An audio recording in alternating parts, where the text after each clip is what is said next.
Kita buka informasi pertama, saudara. Hujan deras yang mengguyur Kabupaten Aceh Tengah sejak 2 hari terakhir ini telah mengakibatkan banjir bandang menerjang Desa Payatumpi, Kecamatan Kebayakan, Kabupaten Aceh Tengah. Sejumlah harta benda ikut di bawah banjir bandang. Inilah video amatir yang diabadikan warga saat terjadi banjir bandang menerjang kawasan Desa Payatumpi, Kecamatan Kebayakan, Kabupaten Aceh Tengah, Rabu siang.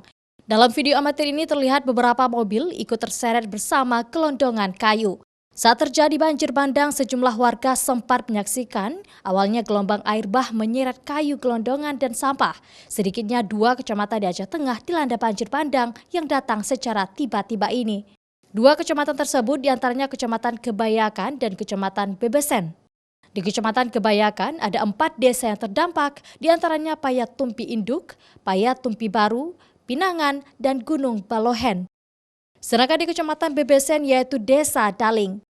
Menurut data yang dikeluarkan oleh pihak BPBD Aceh Tengah menyebutkan ada 31 unit rumah rusak berat, 26 unit rumah rusak sedang, 3 unit mobil rusak berat, 1 unit sepeda motor rusak berat, serta perkebunan warga juga mengalami kerusakan. Tidak ada korban jiwa dalam kejadian ini, akan tetapi 4 warga Desa Payatumpi Baru dan 1 orang warga Desa Payatumpi Induk juga mengalami luka-luka. Raja Umar, Kompas TV, Banda Aceh.